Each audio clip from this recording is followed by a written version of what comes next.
Mas Toto, analisis Anda mengejutkan saya ketika Anda bilang bahwa Ahok itu masih membuka peluang untuk dicalonkan oleh partai. Kira-kira begitu ya, tidak pasti bahwa itu akan calon independen. Ya, itu analisis Anda bukan? Sebetulnya baiknya lewat calon independen dan bukan itu apa? Yang kita lihat ya, secara konservatif menggunakan jalur partai tentu saja mesin politik lebih mudah bergerak. Betul. Katakanlah sampai level teknis bagaimana munculnya saksi-saksi lebih mudah dilakukan secara satu atap. Apalagi katakanlah PDIP misalnya dalam hal ini kan partai kader yang mudah menghidupkan mesinnya. Walaupun sejarah dalam pilkada di Indonesia juga memperlihatkan fakta yang berbeda. Dari Sabang sampai Merauke bahkan saya bisa katakan ternyata tingkat kemenangan seorang kandidat tidak berkorelasi linier dengan jumlah partai yang mengusung. Betul. Dari sisi persentase. Jokowi Ahok adalah contoh paling fenomenal. 15% kekuatan bisa mengalahkan Foke yang jauh memiliki mesin politik lebih besar begitu. Dan di daerah-daerah lain pun seperti itu.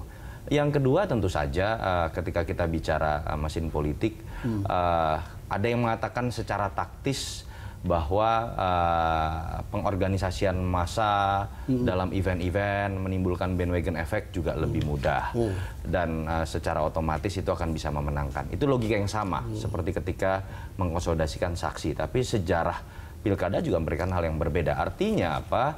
Saya lebih banyak menangkap mitos dari lebih banyak menangkap mitos tentang kalau mengenai partai keunggulan mengenai partai yang sering diklaim oleh kebanyakan partai. Yang mengklaim dirinya adalah seakan-akan satu-satunya saluran untuk konstituen menyalurkan aspirasi termasuk di pilkada.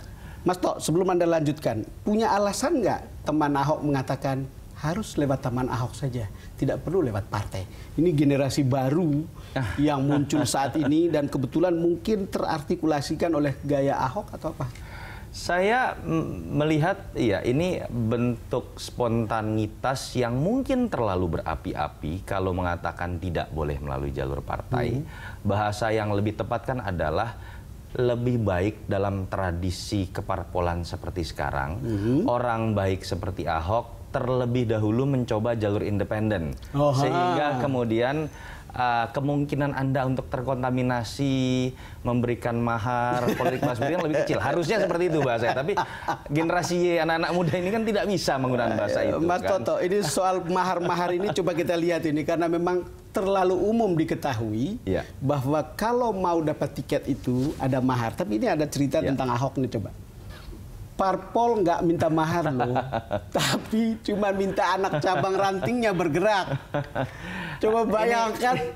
Ini yang saya sebut tadi, klaimnya kan selalu mobilisasi massa mudah. Sebelum kita teruskan, ini Mas, kalau dua partai dukung kamu, semua minta digerakkan mesin partainya, bisa 100 miliar nggak cukup loh nyalon gubernur DKI. Itu kan sama dengan ini ada mahar juga bukan? Iya, sama. Itu yang sudah sering kita dengar kan. Dan saya pikir baru orang pertama ini yang berani membuka wilayah abu-abu yang selama ini dikemukakan oleh partai dalam bungkusan yang sangat cantik begitu kan.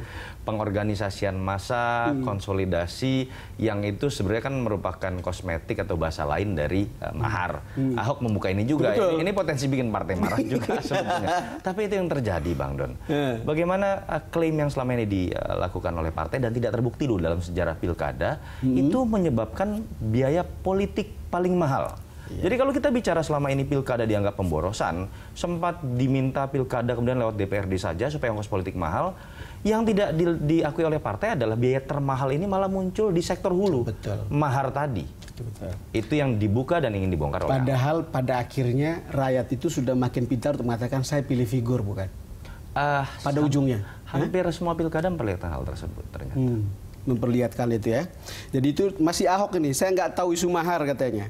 Saya sampaikan gini, PDIP saya tegaskan dari dulu saya kenal nggak pernah kena mahar. Coba saya katakan ikut teman Ahok lebih enak, nggak perlu keluar duit. Nah ini kalimat bersayap lagi yang sebenarnya kan membawa pendidikan politik kita. Itu kalau kita gandengkan dengan kalimat anak ranting minta dihidupkan. Ya artinya kan ini kan sebuah apa ya hal tabu yang selama ini tidak berani dibuka oleh kandidat manapun, takut partai ngambek, dibuka oleh Ahok, bahkan ketika dia sebetulnya dapat kesempatan dari partai paling besar, bukan hanya di DKI, tapi di Indonesia. Mas Toto, dengan mengatakan begini, Anda ingin mengatakan apakah Ahok itu dengan cara begini punya bargaining position yang bagus? Ada jaminan melalui jalur independen, tetapi juga masih tetap terbuka pada jalur partai. Gimana? Iya, yang sedang dilakukan Ahok sebetulnya kan apapun ujung dari pencalonan Ahok, jalur partai atau independen, sekarang dia sudah menempatkan bagaimana sosok kandidat dengan partai itu tidak lagi berada pada posisi ketergantungan. Ketika selama ini seakan-akan calon ini kan karena merasa bergantung, bahkan harus mengemis, lalu kemudian muncullah istilah politik mahar, muncullah istilah politik balas budi, ada jatah SKPD, ada jatah sekda, yang itu terjadi tapi sulit kita buktikan bukti hitam di atas konkret berdasarkan bahwa itu berawal dari kesepakatan. Yang Ahok sudah lakukan sekarang kan adalah menimbulkan kesederajatan.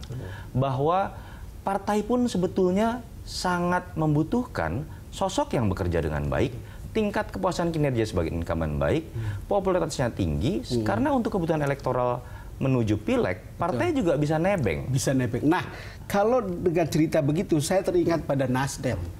Kan Nasdem adalah sebuah partai yang duluan mendeklar tanpa syarat. Tanpa syarat. Bahkan dan katanya KTP. Untuk bisa masuk ke teman Ahok, mereka juga harus minta-minta tuh. Kalau Anda lihat manuver politik kayak begini. Apa yang dilakukan oleh Nasdem menurut saya sikap realistis, tetapi sekaligus juga akhirnya bisa diapresiasi sebagai sebuah values baru. Buat Nasdem, jangan-jangan ini adalah sebuah kesempatan ketika kita harus menyadari, Nasdem bukan partai besar loh. Partai baru di DKI perolehan suaranya tidak baik. Apa sih yang bisa dilakukan oleh partai baru ketika kita tahu masyarakat ini cenderung lebih bisa melihat figur dibandingkan nilai-nilai dalam partai. Sehingga ikut dalam bagian perjuangan Ahok secara elektoral, secara marketing politik, itu pasti menjadi sesuatu yang positif. Tetapi di sisi lain, buat publik dan pecinta Ahok, ini juga bisa dilihat sebagai suatu values yang positif. Dan dalam politik, hal ini menurut saya sebuah terobosan yang luar biasa cerdas, terlepas ada kepentingan yang sifatnya sebetulnya elektoral saja begitu untuk partai tersebut. Coba kita lihat bagaimana Ketua Nasdem, Surya Paloh, bicara tentang ini. Mana? Nah, Nasdem mendukung Ahok karena melihat kinerja Ahok yang konsisten serta di atas rata-rata. Kami hargai pemikiran Ahok. Persepsi publik masih tempatkan parpol mau menang sendiri sebagai sarang orang yang dianggap tahu arti idealisme, tapi sebenarnya pencoleng. Ini merisaukan.